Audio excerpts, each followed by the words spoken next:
Hey, what's up, guys? This is kind of a new little series I'm doing. It's another kind of rambly, just talk about this sort of thing. It's you should totally play this, and that is Wonderboy: The Dragon's Trap, which just came out on PS4, Switch, and Xbox One. I think it's soon to be coming out for Steam. I think they said June, so that's coming out soon. This is a remake of Wonderboy 3: The Dragon's Trap on the Sega Master System, and I think that also came out in the TurboGrafx under a different name. And really, really good game. I had never really played it all the way through, but I heard tons of shit about it, and I've played the series, but 4 is really good. I'm gonna say that much. So this was the first time of me playing this game. If you play this remake, it completely eliminates you having to play the original. I know that should be the ideal thing about a remake, but I'm about to get into the nitty-gritty on how this remake is made and why it's so fucking good, especially in terms of a remake, because like, I don't know, man, some remakes like just hit fucking gold, and this one really does. So the plot really isn't anything in the game. You play as Wonder Boy, or now new Wonder Girl, which actually changes the title and everything, which is a really nice touch. You get transformed into a monster, and throughout the journey you get transformed into different monsters, and you can switch between them at certain points to clear puzzles and access new areas. And there's a lot more intricacies to switching, but I'll talk about that in a bit. If it isn't clear, this game has a complete makeover from the original, and I'm just gonna get this out of the way first because it's obviously like the elephant in the room. I fucking love the art in this game, and like, without a doubt, of course, because it looks really good. Like, it's just solid fucking art, but I really like the art style they went for. And there's a few things that make it so good. One is it sticks with kind of how the original was portrayed, sort of. The original is definitely not a pretty game anymore, but at the time it was pretty nice. Like, these are like characters, like actual like characters with like, you know, cartoony features and stuff. And they kind of like overexpressed that in this remake with the art, and holy mackerel, it's good. The actual character designs are actually really inspiring. I mean, I love the way they look, and I love the general like look and feel of them as sprites. Like, that's one thing that's very important to the art in this game. It's still sprite based, and it feels like it. It doesn't feel like it's like the art is impeding in any way with the like gameplay. I don't know how to explain it. Some games, when the art is really nice, the hitboxes seem a little weird sometimes. Like, it just feels like it wasn't all planned out. But this game feels like it was planned out from the beginning, but it wasn't even. It's a remake. So they literally just were able to redraw these sprites almost flawlessly to a point where it feels so natural that you're playing it like this. It literally blows my mind. And that's kind of segues into why I think this remake is so good. That's because they didn't do anything to this game in terms of gameplay. I could be wrong about secrets. They could have added specific secrets or new things. I'm not sure about that. But everything else about the game is all the same, but completely new, kind of like, you know, new makeover. All the worlds are laid out the same way, all of the power-ups are the same, all of the upgrades are the same, all of the transformations control the same, and it's funny because you can actually see that, because if you press R2, it literally just transforms the game into the 8-bit game. You just can go back and forth between them, which is incredible. Don't quote me on this because I'm not sure. This is just kind of, I've deducted this. I think the way that works is they have both games running at the same time. So when you stop one, it just opens up the other one. And since the games are identical, they literally just different assets, it's always in sync, which is awesome. That's like such a cool thing. It's such a great idea to add that 8-bit mode to show you that they didn't fuck with this at all. Like, they went as authentic as possible. And again, I haven't really played enough of the original to give you a good the game just feels like it, because it doesn't really feel like a modern platformer in a lot of ways. It looks like one, and it feels like it when you're just kind of paying attention to the art and music, but the way the hitboxes work, the way the game is structured, it feels like an old school game, and it's hard as fuck. Like, after just beating it like an hour ago, whew, it's tough, it's not easy.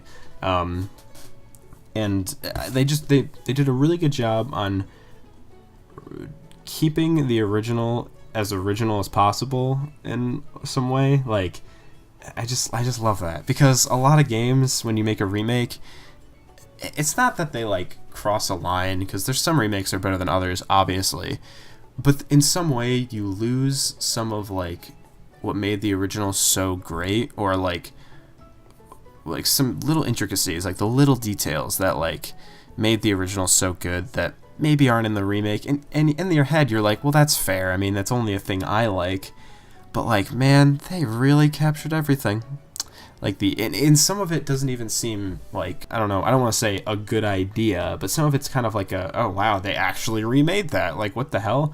There's some secrets that are so cryptic and like so retro, old school secrets. Like, very like stupid like what? And in a lot of ways they actually hint at it this time with certain context clues that kind of give it away. They actually took advantage of the HD graphics with one secret.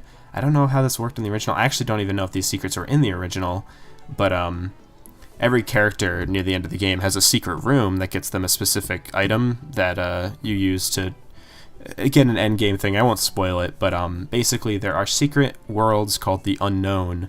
For each character have a little trial, and holy shit are they hard, and they're sometimes really hard to find. And one of them is so cryptic and stupid to find, and you actually have to, I'll say this much, you actually have to pay attention to the difference between the 8-bit version and the HD version to find the secret, which was really cool. It's a cool idea, but like, goddamn, that's cryptic, man. But it's cool. It actually gives it a certain feel, and I like it a lot. I'm